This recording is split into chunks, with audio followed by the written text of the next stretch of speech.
Hi, call me Louis. This is my spot. Louis spot.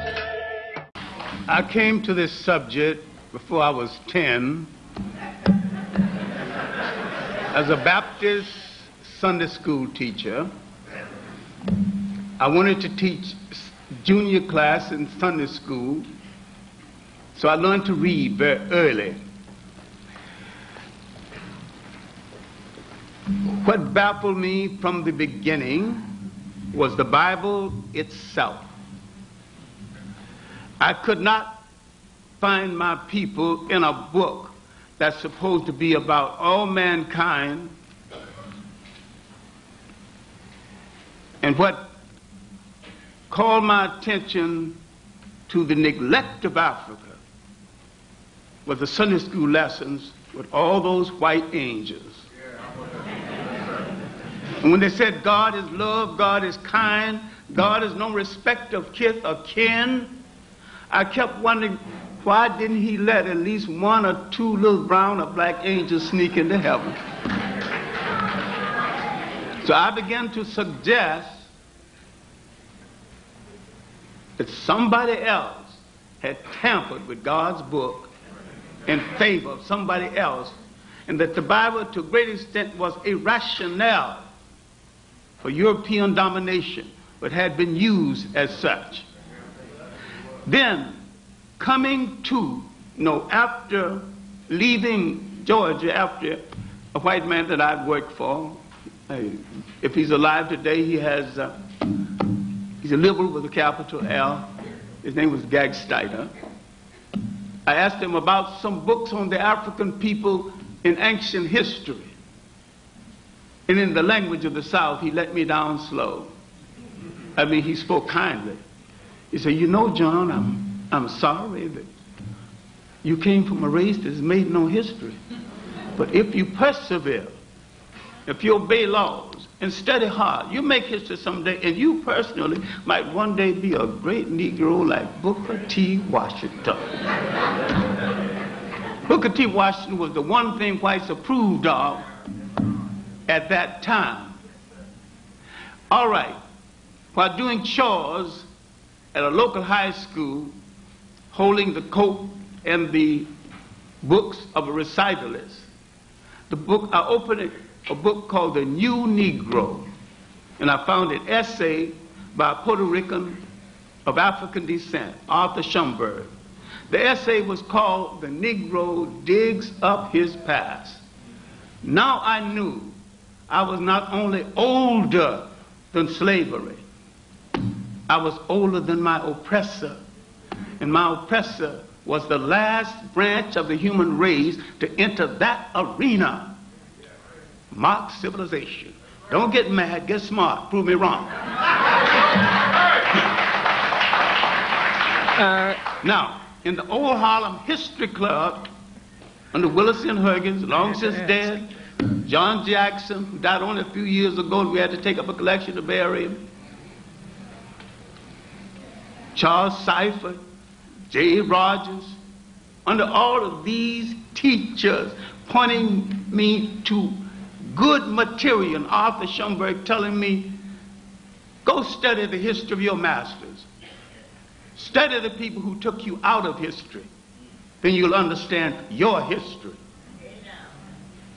I started on an old chestnut, recently mentioned, H.G. Wells' Outline of History.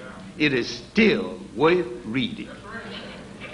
It is a good basic outline. His basic facts are in order. When he tells you about the Crusades, he's not off one iota. But his interpretation is basically Eurocentric to the point of being a prejudiced document. Now, I was reading these kinds of books. I was reading Spingarn's Decline of the West when I was 18 years old. So I began to read European masterpieces, and I began to read European curiosity about Africa. Gerald Massey's 6th volume, Egypt, Light of the World, 2 volumes. Natural Genesis, 2 volumes. Book of the Beginning, 2 volumes. And I began to read Gerald Massey's attitude on religion and his idea that nearly European concepts of religion were stolen from outside of Europe. He was not a historian. He was not an Egyptologist. He was an agnostic, fighting the arrogance of the European of that day. See, the History Club led me to not only reading masterpieces by white radical writers who set the black radical writers in motion. A whole lot of claims blacks did not make until they saw the documents in works written by Europeans. And these works written by Europeans, what black had the time and the money to sit down and do a 6-volume work? You get to ask Professor Clarke a question. Yeah. I hardly know where to begin.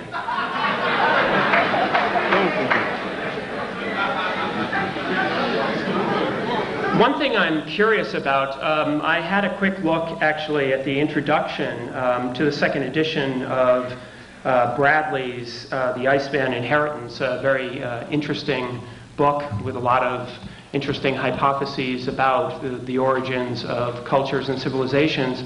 Professor Clarke wrote an introduction to the second edition to it in which he stated that the first show of European literary intelligence surfaced around 1250 BCE with the publication of 2 books of folklore, the Odyssey and the Iliad.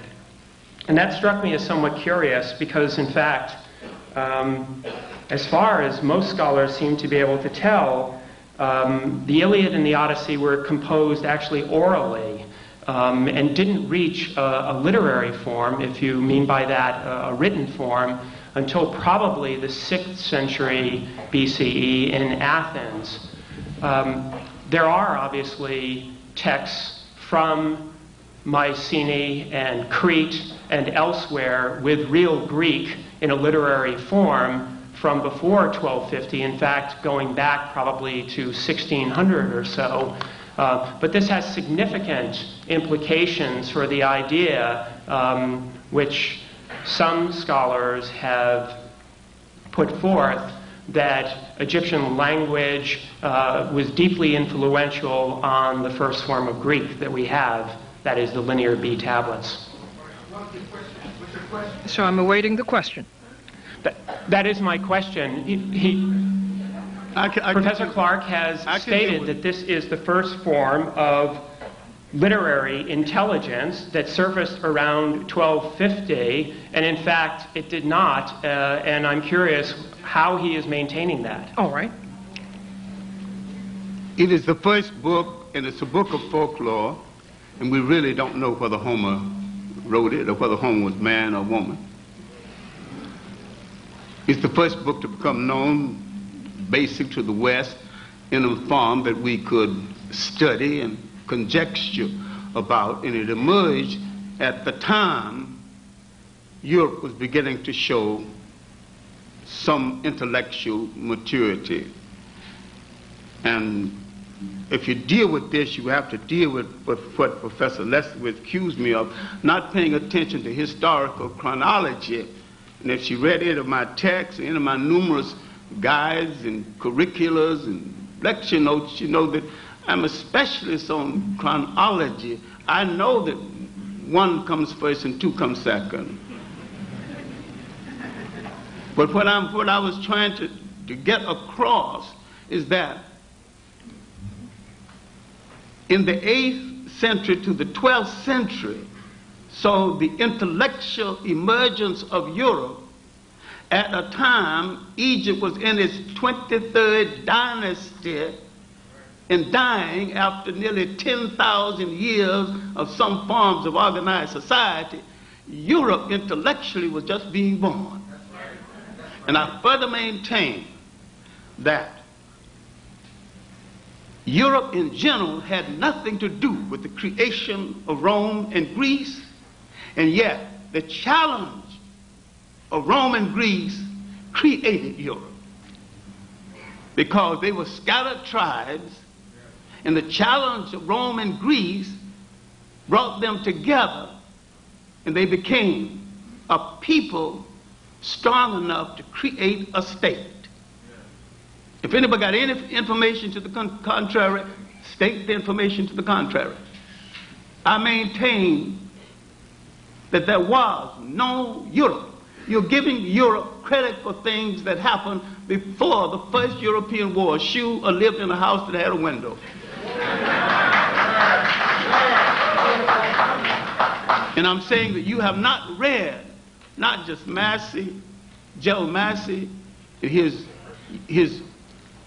European disciple, Churchward, Signs and Symbols of Primordial Man, the Origins of Religions, and his extensive work on Freemasonry. You've not read the American disciple of Massey, Alvin Boyd Kuhn, is Who is This King of Glory, one of the best written books on the Christ story, when he proves that the basis of European spirituality was taken directly from Africa. Professor Rogers, would you like to follow on your question? I mean, no one is actually maintaining that literary Greek culture pre-existed any number of Near Eastern cultures. Again, I find it a bit curious. I don't accept Egypt as Near East. I accept Egypt as physically a part of Africa, created by the Africans from the South. Even if I concede or admit or agree with you that Egypt is part of Africa, what I'm about to say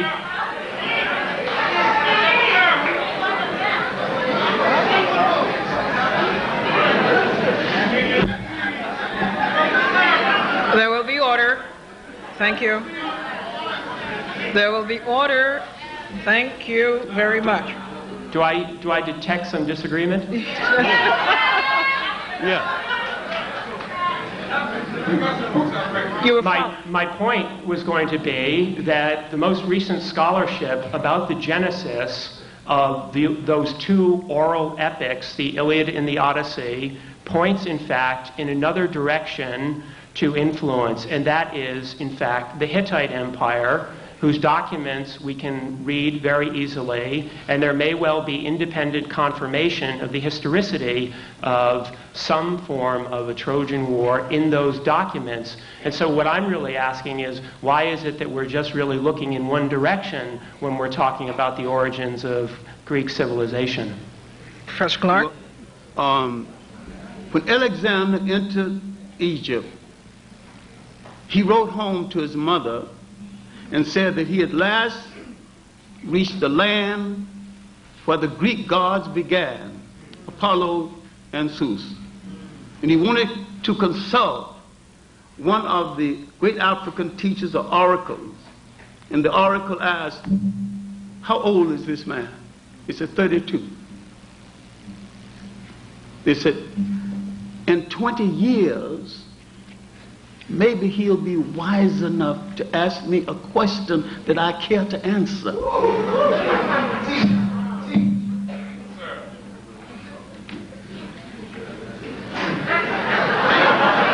Professor Clarke, would you like to ask Professor Rogers a question?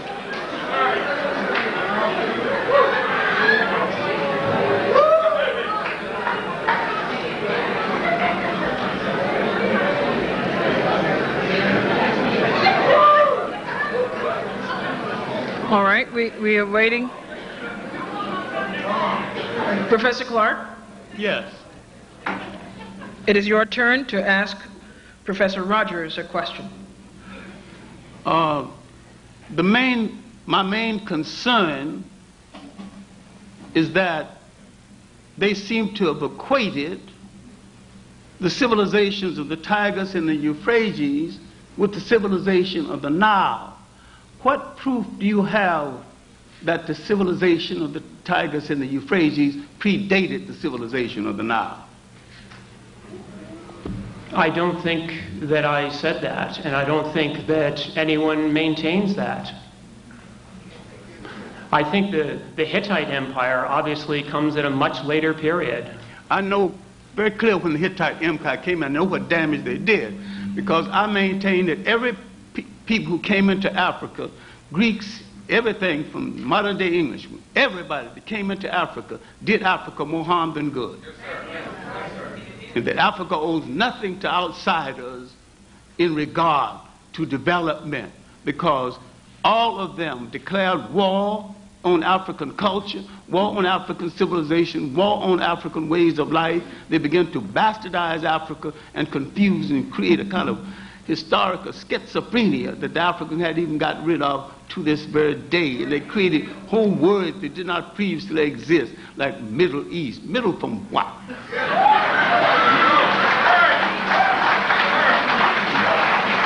In round two, we will continue.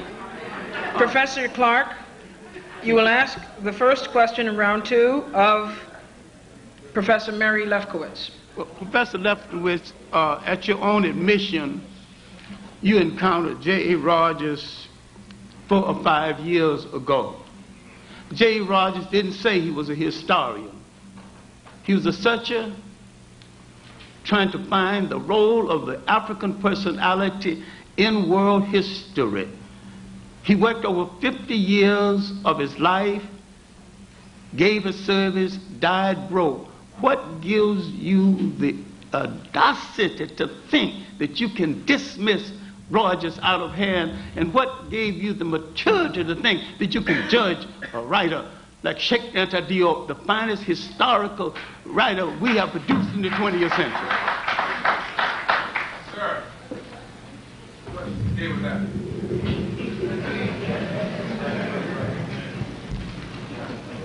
I try to ask questions of all the material I read. I try to answer those questions on the basis of the evidence, the historical evidence. It all, in my view, comes down to that. And I do not wish to criticize any individual at all. I am dealing only with written work. The people who write that, I do not always know, and I have no individual or personal criticism of them. This is the way scholars, I'm sure, as you know, proceed, and that is simply what I did in my book. I will leave it to everyone who reads the book to judge what I did. Professor Clarke? I think you have emphasized too much the word black, and we made the same mistake. Black tells you how you look, but it don't tell you who you are. The proper name of a people must always relate to land, history, and culture. I did not say Cleopatra was black. I quoted someone else who inferred that.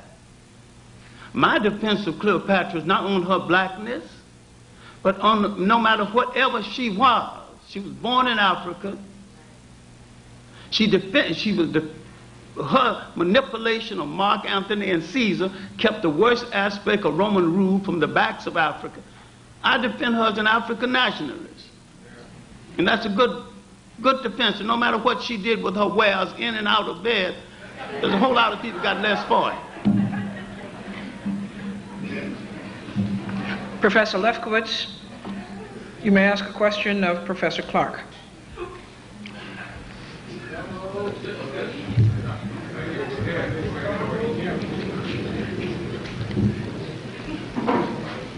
Professor Clarke, do you think that we should always judge history in terms of race? Look, there was no such thing as race in the psyche of the world until the Europeans put it into the psyche of the world.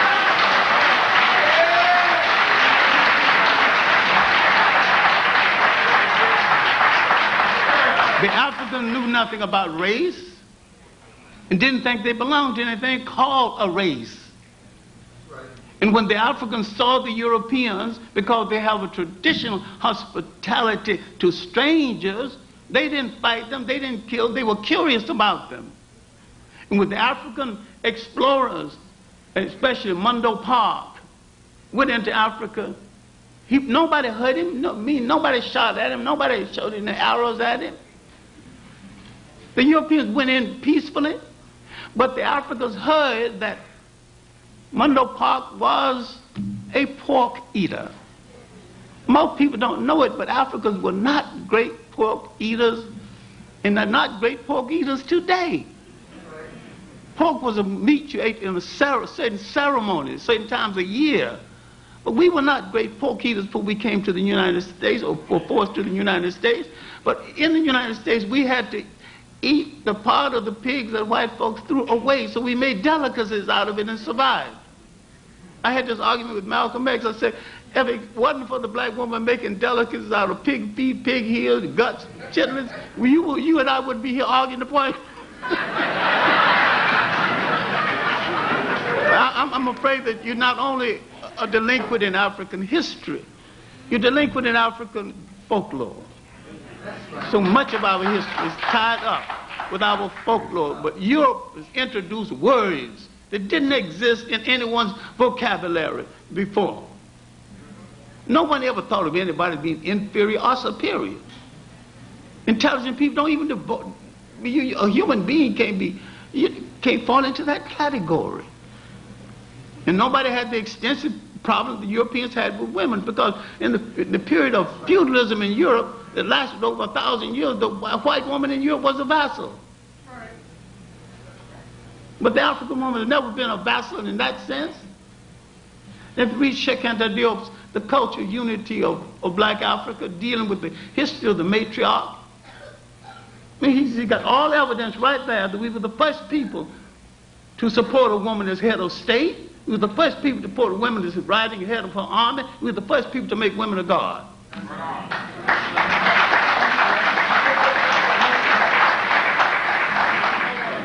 But I wanted to follow up on a phrase that you said, and I didn't want to leave it unaddressed, the issue of full disclosure.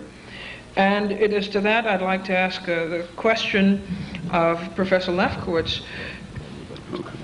Are you comfortable with the fact, you obviously were comfortable with the fact that your book, Not Out of Africa, subtitled How Afrocentrism Became an Excuse to Teach Myth as History, was underwritten by several foundations that have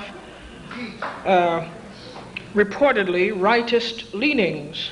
I wondered whether this was a reflection of your own personal or ideological view, or whether you were just so cash-strapped that you took money from anyone.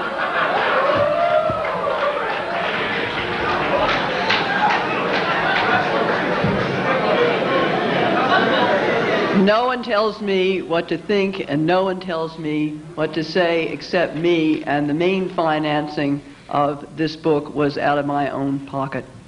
But surely you can appreciate the color of accepting funds from foundations that do not enjoy wide acclaim and receptivity. And I thought that maybe there was some concern on your part, in as much as you were interested in integrity, scholastic integrity and all, that you might have foregone the grants in the interest of academic and scholarly integrity. If they had asked of me to do anything, I would not have accepted these grants. They did not do that.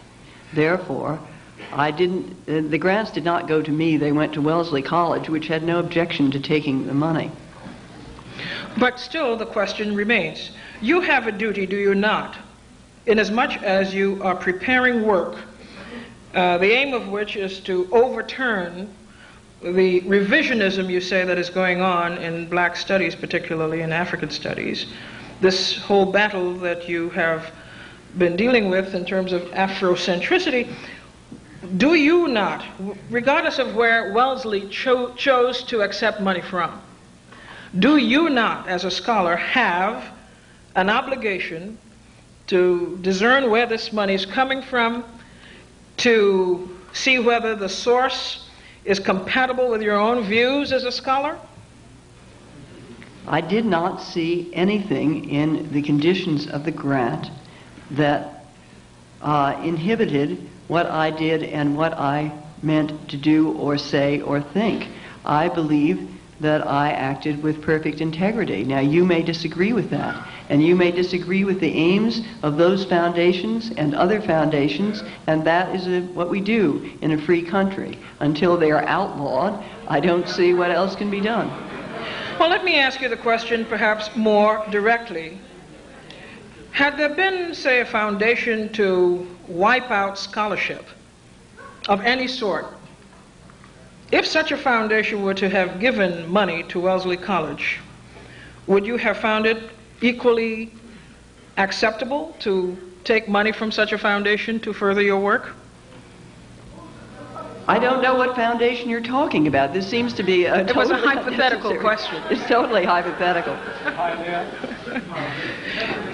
I don't know what you're trying to force me to say or to compel me into what understand. corner I'm you're not- tending to put me. If I'm you not want to forcing- go ahead and attack me, do. I'm not That's forcing fine. you to You're- say anything, be my Professor guest. Lefkowitz. I'm just trying to elicit a cogent response from you. Well, you be the judge of my response. All right. Okay, in this last round, before we get to questions, and we will get to questions, but let me warn you, you ought to have questions that are questions, not lectures, and that are straight to the point. In this round, it will be a free-for-all in which all of the discussants are permitted to ask questions of each other and to chime in responses whether they are asked the question directly or not. Will we have time to sum up afterwards? Yes, you certainly will. Your treat. I think we should. All right. I just wanted Professor Lefkowitz to know some basic information about the concept of Afrocentricity.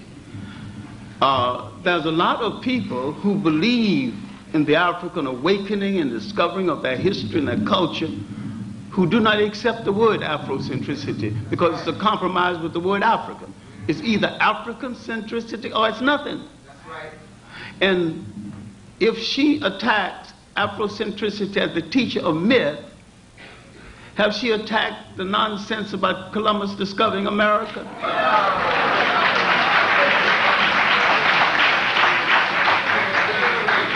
Because he discovered absolutely nothing, and he committed an act of genocide. He set in motion an act of genocide 10 times worse than the act of genocide in Europe called the Holocaust, as though that was the only Holocaust in the world. That event in Europe was wrong. And even if only 6 people were killed, it was wrong. But it was a matter started in Europe by Europeans that should have been solved in Europe by Europeans.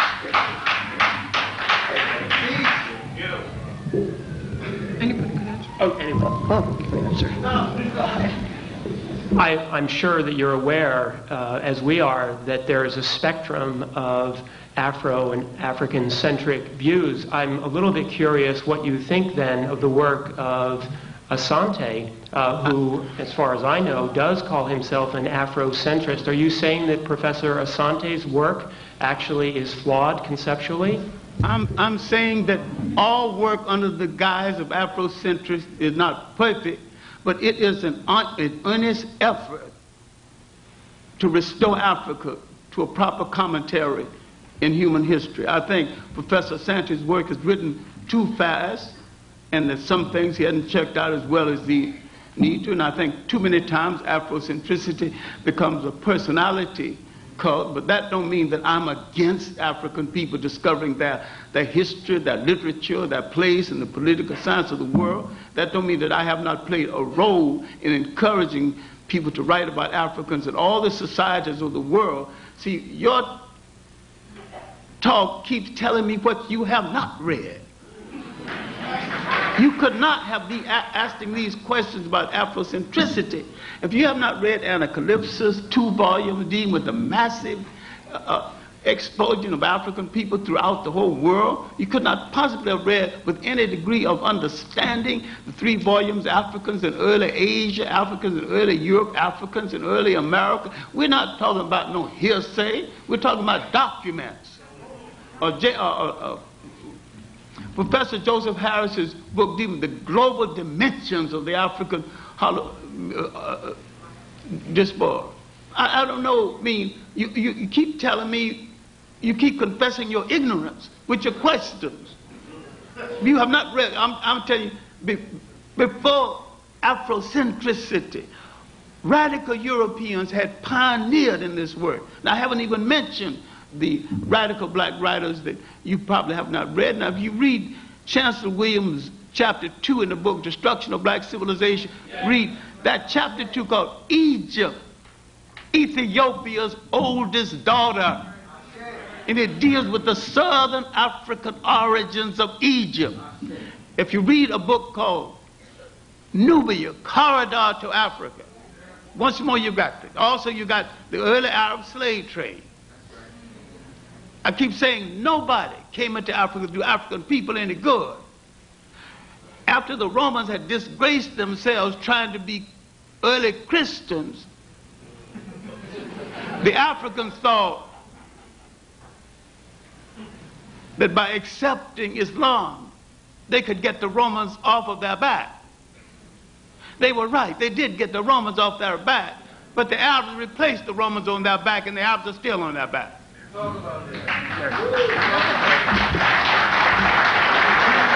You've conducted, how long have you been, I hate to say this, but how long have you been in this storm? Sorry. 5 years? Sorry. In this area of study? I think I mentioned at the beginning that my undergraduate training was specifically in Near Eastern ancient history. So that's about 20 years ago at this point. My undergraduate training is in economics, but I will not exactly say that I would go up against a real economist. It still is a BA degree, after all. Well, my PhD is actually in classics and ancient history, and I'm curious now that we're raising the question of qualifications, and you're asking me about judging those texts, whether in fact you do read Greek. Yes. Then,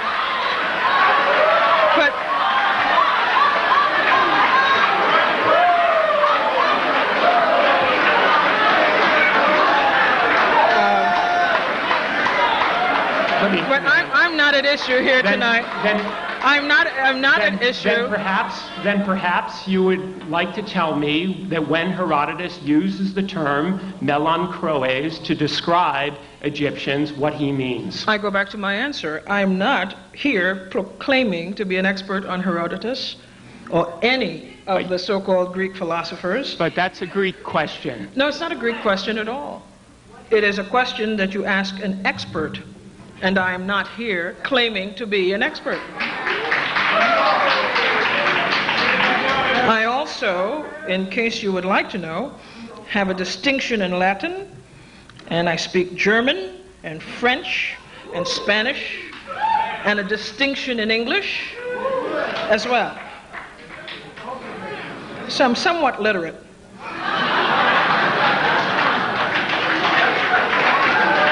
I'm concerned, though, that so far I've been hearing bits and pieces of the discussion in specificity. You take fact A and you argue fact A, and you get a response based on fact A. I'm not so sure, though, that you have accomplished the major objective here tonight, which is to argue that bodies of work have no legitimacy. I would like you, in concluding, to at least get to that issue, that entire bodies of work have no legitimacy.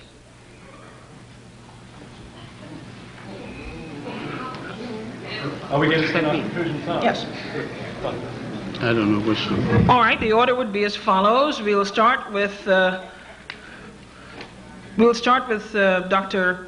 Rogers, and then we will go to Dr. Lefkowitz, to Dr. Bernal, to Dr. Clarke.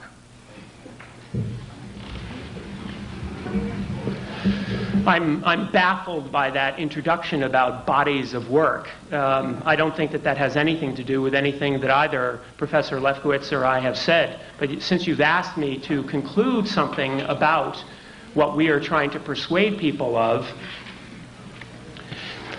what I would say is this, that professors... Excuse me, hold on please. I just don't want you to conclude about something that was not asked. So I would like to document it from the book.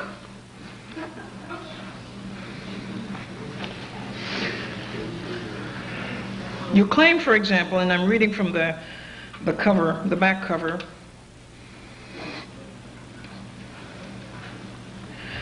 the contributors to this volume argue that Bernal's claims are exaggerated and in many cases unjustified. You say also in the work, Bernal proposed a radical reinterpretation of the roots of classical civilization, contending that ancient Greek culture derived from Egypt and Phoenicia, and that European scholars have been biased against the notion of Egyptian and Phoenician influence on Western civilization. Since this is a 20-member compendium, I think it suggests that they're attacking a body of work. I hope that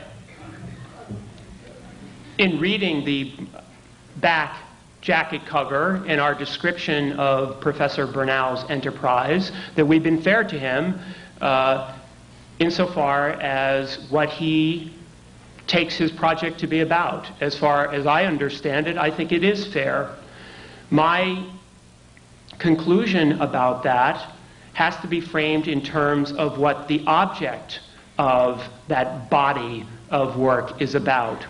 Professor Bernal says that his object, the cultural purpose, political purpose of Black Athena is to lessen European cultural arrogance.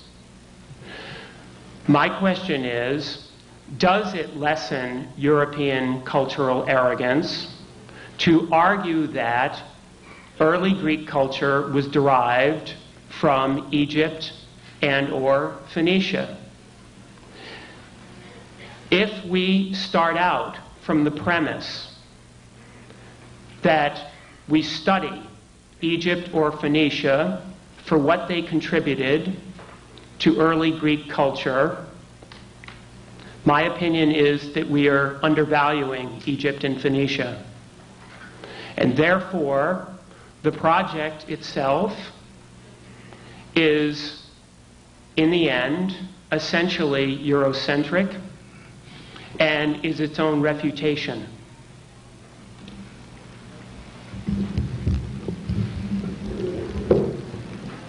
I think one can agree with the project of lessening European cultural arrogance completely, and that we applaud all efforts to do so.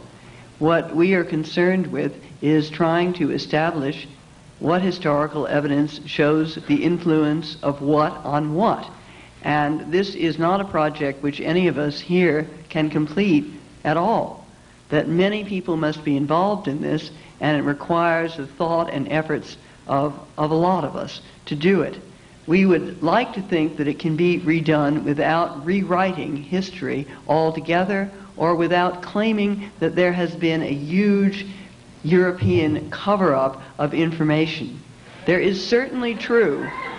You can claim that, but please remember, you must also show that it has been done. There are many things that Europe has been guilty of and responsible for, and certainly the covering, not the covering up, I don't mean to say that, but the absolute refusal to acknowledge the history of Africa, which I made reference to in my opening remarks, is something that we must continuously work on redressing. Much more must be learned, much more must be studied. I am very much in favor of that, and I believe that can start also in our teaching of American history, where in many cases the whole history of the African American contribution to American history has been ignored and neglected, and there are brilliant writers out there whose works are not being read. I think we should change all that.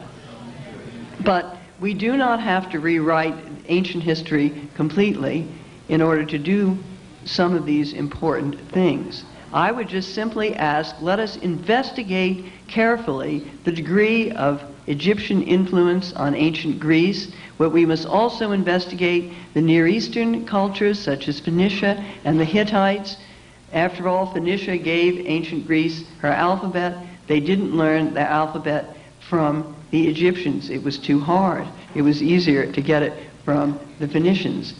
And we must begin to work on those lines. I would like to see everyone work also on a period we haven't discussed much here tonight, where we really do see Egyptian influence on Greek culture, and that is in the Hellenistic period after Alexander got there and Greeks were living in Egypt. A huge number of Greeks were living in Egypt. There I think you can see some real influence.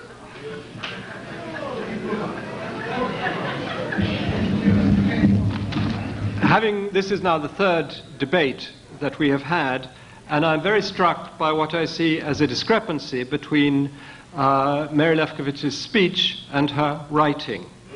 That in speech she is all sweetness and light and for open debate and openness in culture. Her writing is very different. The title, Not Out of Africa, is extremely provocative, and it reads, the text carries on in the same way. And I'd like to quote to you a letter I received from probably the most distinguished active classicist in the world today, who actually agrees with her on the academic side. Nevertheless, he writes, "I do not find her exposition cool, detached, and reasonable, despite her efforts to make it seem like that. It is, in fact, as I wrote in my review, an impassioned polemic. Of course, Mary wants to look scholarly and detached, but hers is the scholarship of the National Association of Scholars, which is funded by the same people that funded Not Out of Africa, and that leads us back to where Professor Clarke began on the general political context in which this book has appeared."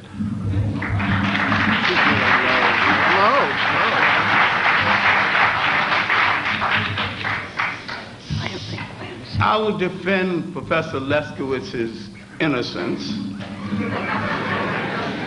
because she is a pawn in somebody else's game. As I said in the beginning, it is beyond the lack and dislike of Afrocentricity, which has not even developed enough to be called a discipline. It is a world war to prepare the mind to accept the re-enslavement of Africa, to remove from the mind of all people anything good that the African has done, and to ignore the fact that Europe set up Africa to fall apart by imposing on Africa, through miseducated Africans, a nation state. The nation state is un-African. The African thrived at his best in the territorial state. Many cultures, many languages, side by side, challenging each other, fertilizing each other. What you might call an empire. If you study the last 1,000 years before slavery, the development of independent states in the Western Sudan, Ghana, Mali, Sangay, destroyed by the invasion from North Africa by the Arabs attacking the North African Muslims, attacking the African Muslims, and destroying the great University of St. Corey and exiling its greatest scholar, Ahmed Barber, who admonished his students, believe in God and science. The Africans never separated God from science. The priest was scientists. The priest was the most knowledgeable person. That's why you had the concept of a priest God. Now, if they wipe this out of the mind of our children, and our children look at television and sound bites and think they were nothing but a nothing, when they re-enslave Africa, they're going to say, good Father. They're preparing us to accept it. They're preparing the world to accept the re-enslavement of African people all over the world. And I'm saying that Ms. Leskowitz is a pawn in their game, in the tragic irony of it. She is the pawn in the game of people who turn their backs on her people and let them be killed by the millions.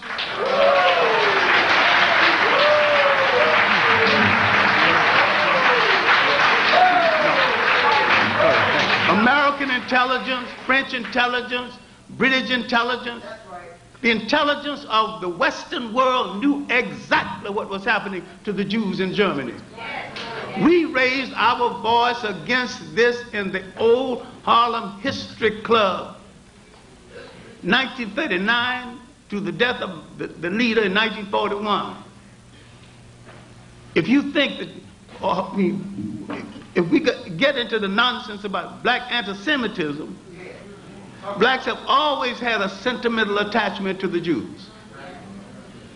They actually believe the Bible. You know, we are the true believers. We out-Pope the Pope, we out-Muhammad Muhammad. But religion has always been a political thing to Europeans, and still is. And when it no longer serves them politically, they're going to discard it. They turn their backs and let this happen. Now they're creating a new game they call Europe has spoiled Europe. They want to take some geography outside of Europe.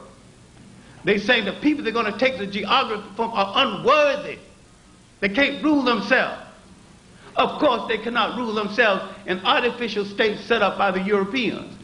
First place the Africans have to do is to just get rid of these borders.